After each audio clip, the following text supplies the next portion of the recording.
Meus irmãos, abramos a palavra de Deus no Evangelho de Mateus, capítulo de número 13, versículos de 1 a 23.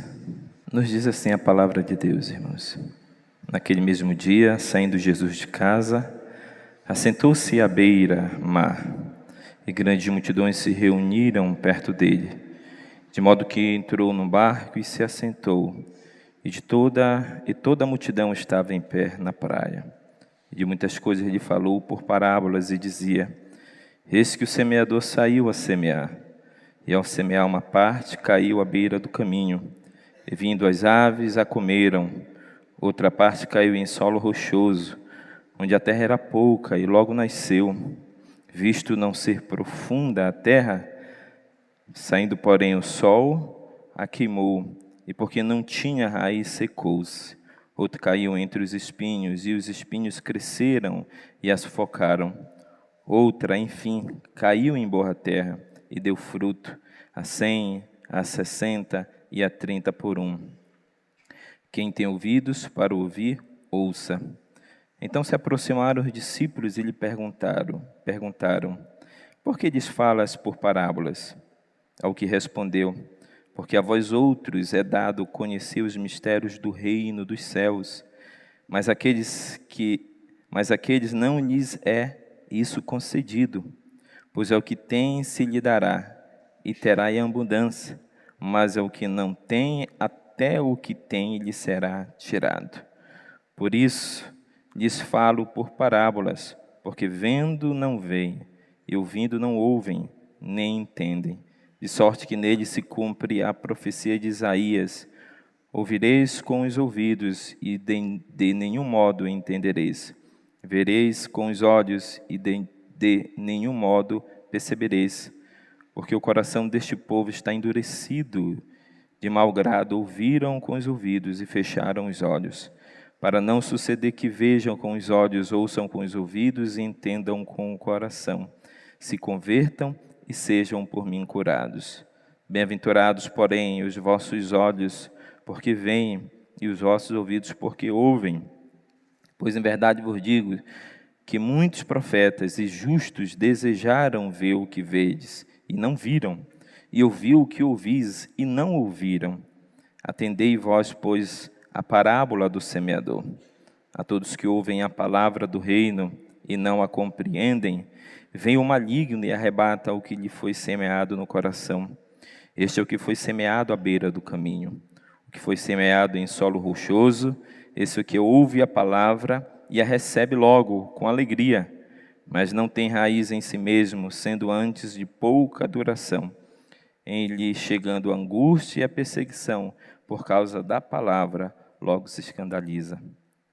O que foi semeado entre os espinhos é o que ouve a palavra. Porém, os cuidados do mundo e a fascinação das riquezas sufocam a palavra e fica infrutífera. Mas o que foi semeado em boa terra é o que ouve a palavra e a compreende. Este frutifica e produz a 100, a 60 e a 30 por um. Oremos ao Senhor. Senhor nosso Deus, nós te louvamos, Senhor, porque estamos reunidos nesta manhã em Teu santo nome, para, imperfeito como somos, apresentarmos diante de Ti, Senhor, este culto, este louvor, essa adoração, essa gratidão, pelo que o Senhor é, pelo que o Senhor tem feito em nossas vidas, como acabamos de cantar, e pelo que o Senhor fará ainda em nosso favor. Que o Senhor receba a nossa adoração, a nossa gratidão, mesmo partindo de corações imperfeitos, de lábios impuros, mas que pelos méritos de Cristo, este culto, esse ato cultico seja recebido pelo Senhor. Que o Senhor da mesma forma fale aos nossos corações, transmitindo-nos a Tua palavra, a despeito da imperfeição e da incapacidade do instrumento que o Senhor escolhe para transmitir a Tua palavra. Que o Senhor nos instrua nesta manhã, que o Senhor nos confronte, que o Senhor nos ensine, que o Senhor nos santifique por meio da Tua palavra e nos dê um coração, Senhor, que seja ensinável, que seja submisso à Tua vontade, para que não sejamos apenas ouvintes da Tua palavra, mas, sobretudo, praticantes dela, para que o Teu nome seja honrado e glorificado em nossas vidas. Tudo isso te pedimos em nome de Teu amado Filho Jesus Cristo, nosso mediador e sumo sacerdote, em nome de quem nós oramos e agradecemos, agora e sempre. Amém. Meus irmãos, o que nos move a cada domingo estarmos na casa do Senhor para pregarmos a sua palavra? O que te move, jovem? O que te move, criança, adolescente, adulto, ancião, a testemunhar de Cristo na sua família, entre os teus amigos, na faculdade, no trabalho, na rua, no bairro em que você mora, a todas as pessoas conhecidas por você? Por certo, há uma estrita obediência ao mandato de Cristo Jesus, segundo escreveu Mateus capítulo 28 e o final de Marcos 16, em que Jesus nos ordenou que nós saíssemos pelo mundo, pregando o Evangelho a toda criatura. Nós pregamos o Evangelho por obediência ao mandato de Jesus Cristo, ao imperativo de Cristo à sua igreja, a todos os seus discípulos, que diz que nós devemos pregar o Evangelho a todo instante. No entanto, irmãos, há uma outra razão para pregarmos o Evangelho. E esta razão está exposta nessa parábola que Jesus transmitiu àquela imensa multidão. E a razão é que há eficácia na pregação do Evangelho na vida dos eleitos de Deus. Há plena eficácia na pregação do Evangelho na vida dos eleitos de Deus. J.C. Ryle disse certa vez que esta parábola está se cumprindo continuamente diante dos nossos próprios olhos. Onde quer que a palavra de Deus esteja sendo anunciada ou exposta e as pessoas estejam reunidas para ouvi-la, as declarações de nosso Senhor nesta parábola provam ser verdadeiras. Elas descrevem o que acontece, via de regra, em todas as congregações onde a palavra de Deus é pregada. Portanto, irmãos, nós podemos afirmar, com base nessa parábola, que nós devemos pregar o Evangelho, porque a pregação do Evangelho é eficaz na salvação e na vida dos eleitos de Deus. A pregação do Evangelho é eficaz na salvação e na vida dos eleitos de Deus. Vejamos então duas razões por que devemos ser diligentes na pregação do Evangelho. A primeira razão, irmãos, é porque Deus, em sua graça, é quem opera a salvação. Deus, em sua graça, é quem opera a salvação. E é isso que Jesus afirma no versículo 11 do capítulo de número 13. Esse capítulo de número 13 nos apresenta o terceiro grande discurso que Jesus apresenta aos seus discípulos e aquelas grandes multidões. É interessante nós observarmos que esse capítulo está dentro do contexto que se inicia logo após Jesus concluir o chamado Sermão do Monte, onde Jesus apresenta o seu primeiro grande discurso. E depois de Jesus tendo concluído a apresentação do Sermão do Monte, nós percebemos na narrativa de Mateus que Jesus passou a sofrer forte oposição.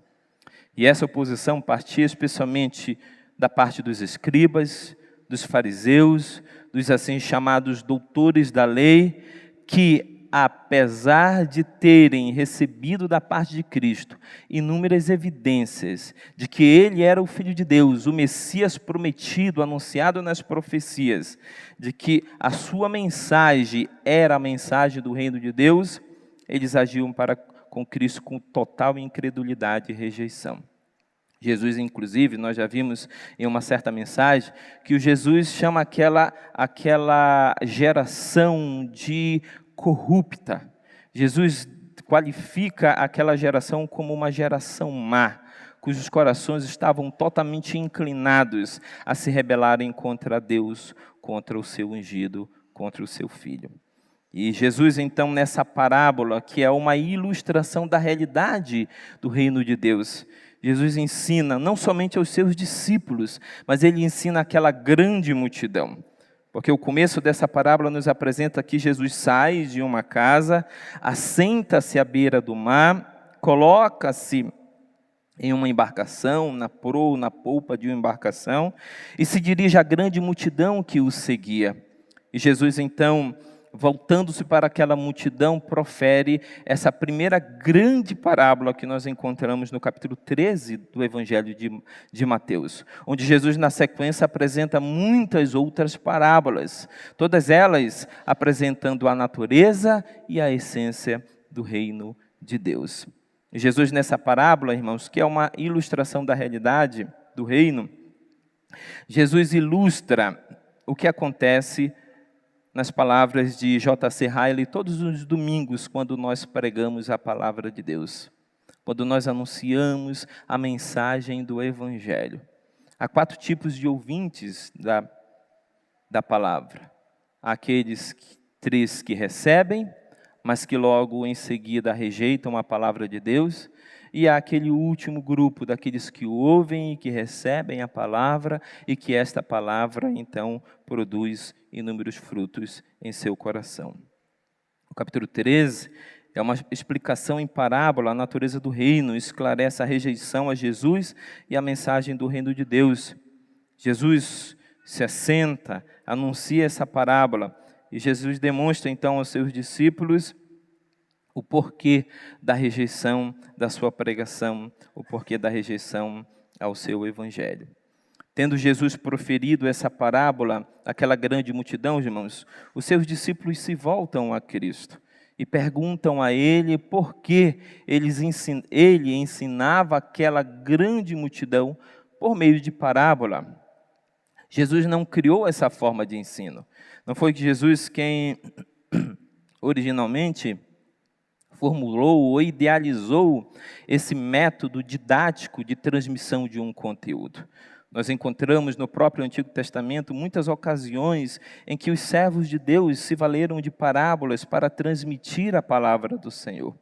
Mas Jesus, de uma forma muito particular, ele se apropriou desta forma de ensino, de transmissão de um conteúdo, para transmitir a mensagem do Evangelho. E respondendo à pergunta dos seus discípulos, por que Jesus, então, transmitia a mensagem do Evangelho por meio de parábolas? No versículo 11, Jesus então responde dizendo, porque a vós outros é dado conhecer os mistérios do reino dos céus, mas àqueles não lhes é isso concedido. Verso 12, pois ao que tem se lhe dará, e terá em abundância, mas ao que não tem, até o que tem lhe será tirado.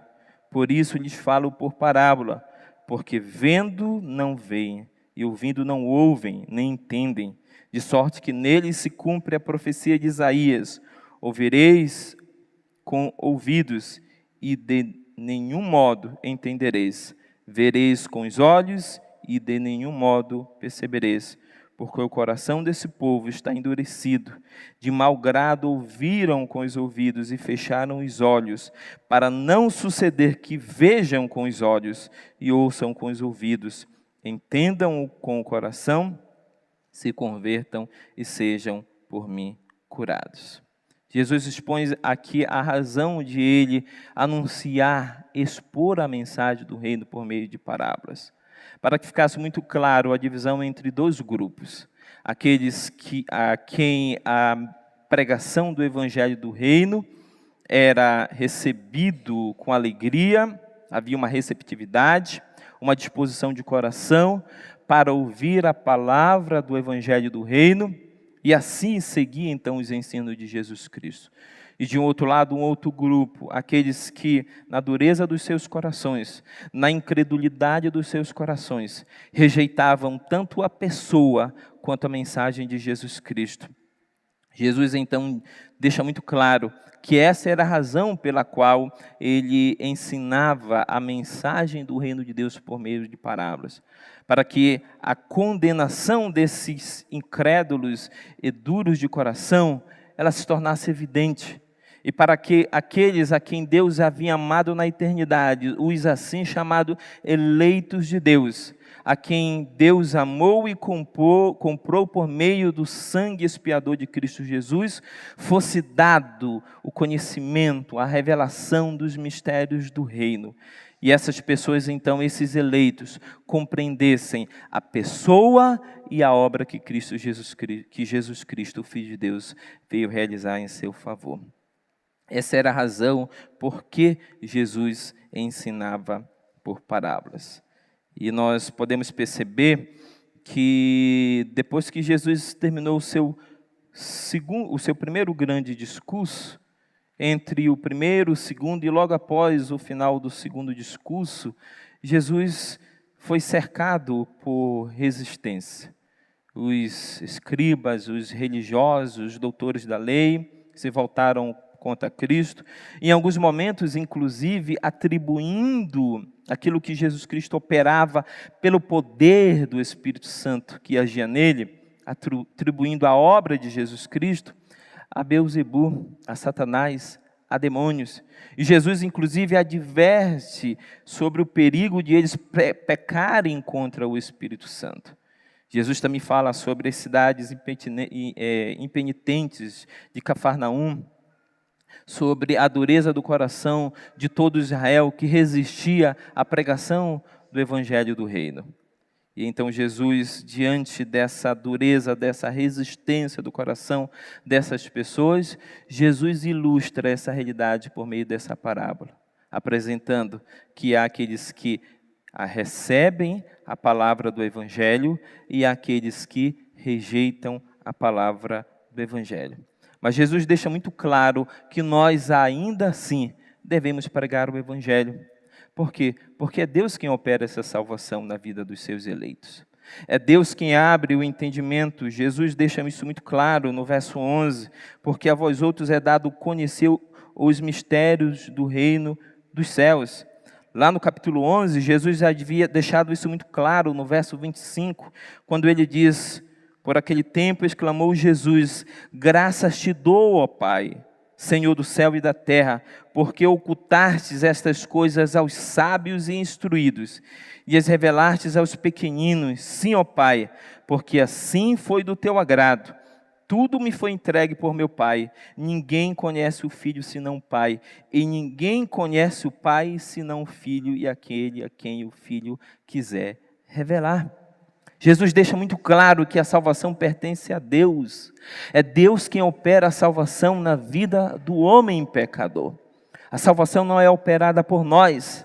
Nada nós podemos fazer para sermos salvos. Aliás, o apóstolo Paulo, escrevendo aos Efésios, nos diz que nós estávamos mortos nos nossos delitos e pecados, mas Deus, na sua infinita misericórdia, foi e nos resgatou da morte. Ele gerou, por meio do seu Santo Espírito, em nós vida e colocou em nosso coração fé. E abriu os olhos do nosso entendimento para que nós olhássemos para Cristo e víssemos em Cristo a salvação de Deus para a nossa alma, a salvação de Deus para os nossos pecados, para as nossas iniquidades. A salvação, irmãos, ela pertence a Deus, ela não pertence a nós. E apesar do mundo rejeitar essa mensagem, apesar de semana após semana, mês após mês, ano após ano, a igreja de Cristo espalhada por todo esse planeta, nos lugares mais longínquos, nos lugares mais hostis, onde os missionários, onde o povo de Deus é odiado, perseguido e levado à morte, ainda assim nós devemos pregar a mensagem do Evangelho, irmãos, porque lá existe um povo, existem pessoas a quem Deus amou na eternidade e, por certo, serão objetos do amor de Deus e serão alcançadas por meio da pregação do Evangelho. Não porque sejamos capazes, não porque haja em nós eloquência, oratória que faça com que o homem se volte a Deus e se converta a Ele, mas porque é Deus quem opera na vida dos eleitos a salvação, porque Deus torna eficaz na vida dos seus servos a pregação do Evangelho. Mas há outra razão, irmãos, porque nós devemos pregar também o Evangelho do reino de Deus, porque o Espírito Santo quem produz o fruto com a nossa cooperação.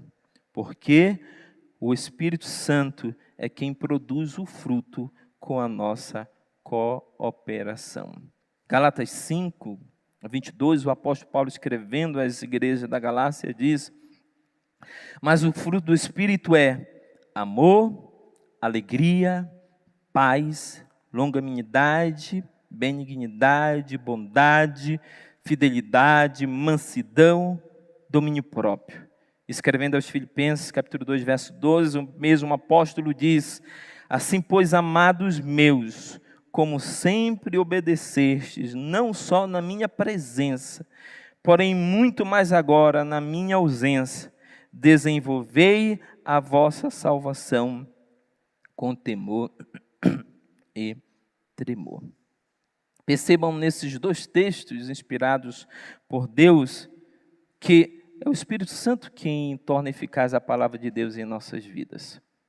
Aquela pregação que domingo após domingo nós recebemos na casa do Senhor, na presença de Deus e da parte de Deus para as nossas vidas, é o Espírito Santo que torna essa pregação eficaz. Não é a nossa capacidade de colocar em prática. É por isso que nós costumeiramente oramos, continuamente oramos, dizendo a Deus que o seu Espírito torne a palavra de Deus aplicável em nossos corações. É o Espírito Santo quem produz o fruto. É Ele que produz a mansidão, a longanimidade, a benignidade, a fidelidade, o amor, a paz. Mas a palavra também de Deus nos diz que apesar de essa ser uma obra, sobretudo do Espírito Santo em nossas vidas, irmãos, que é a obra de santificação, que é a produção do fruto do Espírito Santo em nós, há uma cooperação nossa nessa obra. E é isso exatamente que o apóstolo Paulo diz quando ele fala sobre nós cooperarmos, nós desenvolvermos a salvação com temor e tremor. Paulo não está falando aqui que nós podemos fazer algo para sermos salvos. Tendo visto que a salvação pertence a Deus, a salvação vem única e exclusivamente das mãos de Deus. É Deus quem salva o homem pecador, é Deus quem salva o seu povo. No entanto, nós temos uma grande parcela de responsabilidade na nossa santificação. E é isso exatamente que Paulo apresenta aos Filipenses 2, verso 2, e que Jesus, de forma implícita, explícita, mas implicitamente, nos deixa claro no versículo de número 23, quando ele fala do quarto tipo de solo, aquele solo bom, fértil, em que a palavra de Deus cai e é logo compreendida e produz frutos a 100, a 60 e a 30 por 1. Jesus deixa muito claro que muitos de nós somos comparados a essa boa terra, que uma vez ouvido o Evangelho, produz logo os frutos, e primeiramente fruto de arrependimento. E esse fruto que é produzido em nós é gerado pelo Espírito Santo. É o Espírito Santo de Deus quem produz em nós esse fruto. Mas existe uma responsabilidade em nós também na produção desse fruto. Por isso você pode perceber que existe uma gradação na produção de frutos, ou seja, existe graus de santificação. Jesus diz, ilustrando que essa semente que se torna logo uma árvore, ela produz frutos a 100, que é uma medida, um grau, a 60, que é outro grau, outra medida, e a 30 por 1. Ora, a que Jesus está se referindo? Eu disse que a obra do Espírito, que a obra da santificação se dá em cooperação com o Espírito Santo. Nesse sentido, R.C. Sproul afirmou: um dos fatores-chave que influenciam o grau de nossa fertilidade, preste atenção, é o uso que fazemos dos meios da graça. Cada vez que faltamos por vontade própria à escola bíblica dominical, ao culto matutino, ao culto vespertino, perdemos a graça de Deus, que nos estende a todos os adoradores, e isso nos afeta em nossa produtividade. Cada vez que desperdiçamos uma oportunidade de ser alimentados pela graça de Deus, na oração, na leitura da palavra, no estudo bíblico, na comunhão e nos sacramentos, irmãos, há consequências eternas sobre nossas vidas. Haverá uma quantidade de frutos a menos em nossa vida. É isso que Jesus está ilustrando nessa parábola. Por isso existe uma grande responsabilidade sobre nós, de não desperdiçarmos os meios de graça que Deus nos proporcionou para o nosso crescimento em santificação. Muitos crentes, às vezes, produzem pouco fruto, porque ele faz pouco uso dos meios de graça. Muitos crentes são como aquelas árvores frondosas, frutíferas, porque são crentes que se beneficiam dos inúmeros meios de graça que Deus proporciona para a sua fertilidade, para a sua frutificação. Por isso Jesus então nos exorta que nós não devemos desperdiçar desses meios de graça. Nós devemos estar sim na casa do Senhor, ouvindo a sua palavra. Nós devemos nos consagrar a uma vida em oração, à leitura, ao estudo da palavra. Nós devemos estar aos domingos na casa do Senhor para recebermos a palavra de Deus, porque é por meio da palavra, é por meio da oração, é por meio da pregação do Evangelho que nós somos confrontados em nossos pecados, que nós crescemos na graça, no conhecimento de Cristo Jesus e na comunhão do seu Filho. Não existe outro meio, irmãos. Não existe um atalho, não existe uma fórmula mágica para o crescimento do cristão, para o desenvolvimento de uma vida santa, para o crescimento à imagem e à semelhança de Cristo Jesus. Por essa razão, Deus proveu para o seu povo os meios de graça, e são esses meios de graça que proporcionam então, irmãos, o nosso crescimento. Como nós podemos então observar, irmãos, se essa palavra que nós ouvimos domingo após domingo, que tem sido anunciada, que tem sido pregada, que tem sido transmitida através dos ensinos na escola bíblica dominical, como nós podemos ter a certeza de que nós estamos ouvindo corretamente a palavra de Deus, quando ela se evidencia em nossas vidas, em muitos frutos produzidos em nosso coração? O único meio de nós verificarmos, de nós percebermos, de nós mensurarmos se está havendo eficácia em ouvirmos e recebermos a palavra de Deus pregada domingo após domingo, é se essa mesma palavra está produzindo fruto em nossas vidas. Se a pregação tem nos aproximado mais de Deus, se a pregação tem nos conduzido ao arrependimento, a uma vida de humildade, a uma vida de mais consagração, se a pregação tem nos conduzido ao amor cristão, a uma vida de santificação, a uma vida de mais leitura da palavra, de mais oração, se a palavra de Deus tem produzido em nós o desejo mais íntimo e profundo de estarmos na casa de Deus, na presença de Deus, para sermos instruídos por Ele, para sermos edificados pelo nosso Senhor. Jamais deveríamos, irmãos, nos contentar com uma ortodoxia infrutífera, ou a simples e fria manutenção de corretos pontos de vista teológicos. Devemos cuidar para que o Evangelho que professamos amar esteja realmente produzindo fruto em nossos corações e em nossas vidas. É nisso que consiste o cristianismo. É por isso que Tiago, escrevendo a sua carta, no capítulo 1, verso 22, ele diz que nós não devemos nos tornar meramente ouvintes da palavra de Deus, mas praticantes da sua palavra. Esse é o verdadeiro cristianismo, quando nós ouvimos e quando nós colocamos em prática, pela graça de Deus, pela operosidade do Espírito de Deus em nossas vidas, quando nós colocamos em prática todos os seus ensinamentos. Deve ser o nosso desejo e prazer, irmãos, como cristãos, frutificar o máximo possível. Nós nos reunimos para ter comunhão, adorar e receber instruções quanto à verdade e à retidão, a fim de sermos produtivos e frutíferos, agradando e glorificando a Deus, nosso Senhor.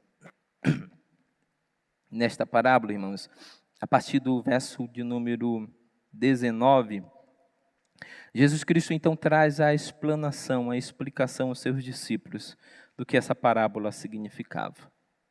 Eu não pretendo aqui acrescentar qualquer outro tipo de comentário, a própria exegese, a própria hermenêutica, a interpretação que Cristo Jesus, o intérprete por excelência, trouxe a esta parábola. Portanto, basta-nos a própria leitura do texto, quando no verso 19 Jesus diz: a todos os que ouvem a palavra do reino e não a compreendem, vem o maligno e arrebata o que lhe foi semeado no coração. Este é o que foi semeado à beira do caminho. Jesus Cristo aqui ilustra o primeiro tipo de ouvinte da palavra de Deus. Aquele que ouve a palavra, mas por causa da dureza e da incredulidade do seu coração, ele rejeita então esta palavra. E Jesus diz então que o maligno vem como um pássaro e tira, ele rouba essa semente que havia sido semeada à beira do caminho. Jesus então ilustra o segundo tipo de ouvinte, dizendo que foi semeado em solo rochoso. Esse é o que ouve a palavra e a recebe logo com alegria, mas não tem raiz em si mesmo, sendo antes de pouca duração, ele chegando à angústia ou à perseguição por causa da palavra, logo se escandaliza. Jesus aqui ilustra o segundo tipo de ouvinte. É aquele que recebe com aparente alegria, com aparente profundidade a palavra de Deus. É aquele que demonstra, a princípio, ter recebido a palavra, ter guardado em seu coração e se mostrado, a princípio, disposto a ser um verdadeiro discípulo de Jesus Cristo.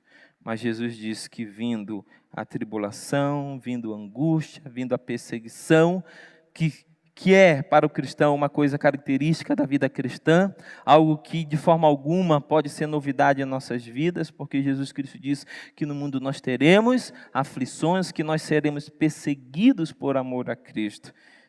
Essa pessoa então logo ela se escandaliza por causa da angústia e da perseguição, ou seja, logo ela rejeita e se afasta do Senhor, da sua igreja, do seu evangelho. Jesus então, a partir do verso 22, ele ilustra o terceiro tipo de ouvinte da pregação do evangelho. O que foi semeado entre os espinhos é o que ouve a palavra, porém os cuidados do mundo e a fascinação das riquezas sufocam a palavra e fica infrutífera. Esse terceiro tipo de ouvinte, ele é um tanto que semelhante ao segundo ouvinte. Ele recebe a palavra, ele começa a fazer parte da igreja, muitas vezes ele até se batiza, faz a sua pública confissão de fé, mas há então algo fascinante que se dá sobre a vida desse terceiro ouvinte. É que ele é fascinado pelas riquezas do mundo e pelos cuidados do mundo. E ele então se afasta de Deus, de Cristo e da sua igreja. Não podemos nos iludir, irmãos, achando que o batismo é sinal da nossa salvação. Não podemos nos iludir achando que a pública confissão de fé é sinal de que nós fomos convertidos a Cristo, de que nós fomos regenerados por Ele, de que nós fomos feitos novas criaturas. Esse tipo de aparente religiosidade pode enganar os olhos humanos, pode enganar a mim e a você, pode passar a nós a imagem de uma aparente religiosidade, mas aos olhos de Deus, Deus sabe realmente se aquele coração ele foi regenerado e convertido pelo Senhor. Digo regenerado e convertido, por quê? Porque percebam que esse coração, em momento algum, ele estava no Senhor. Talvez o batismo, a pública confissão de fé, tenha sido por razões muito óbvias a essa pessoa, razões humanas, razões que somente o íntimo do ser dessa pessoa possa conhecer, de maneira consciente ou inconsciente. O fato é que o coração desta pessoa nunca realmente esteve no Senhor. É por isso que o seu coração de imediato se volta aos cuidados do mundo e à fascinação das riquezas. E essa pessoa então é sufocada e ela se torna infrutífera. Essa pessoa passa a amar mais ao mundo, passa a estar mais preocupado com as coisas do mundo, com o materialismo, com as riquezas, com o poder, com a fama, com o dinheiro, com a satisfação e os prazeres do mundo, com a sua própria carreira profissional, com seus estudos, com o seu casamento, com a sua estabilidade, com qualquer outra coisa que seja primordialmente mais importante na sua vida que o Senhor. E essa pessoa, então, irmãos, ela se torna infrutífera, ou seja, ela passa a ser improdutiva no reino de Deus. Muito cuidado, irmãos, que não sejamos esse tipo de ouvinte da sua palavra.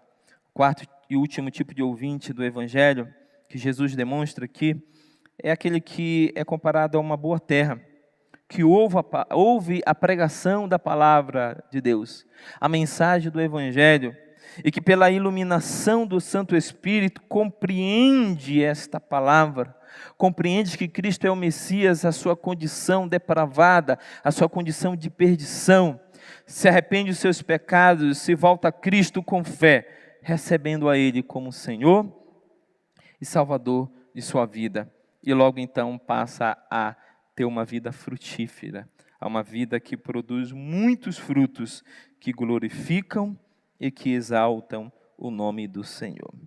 Irmãos, concluindo então, nós devemos pregar a palavra de Deus,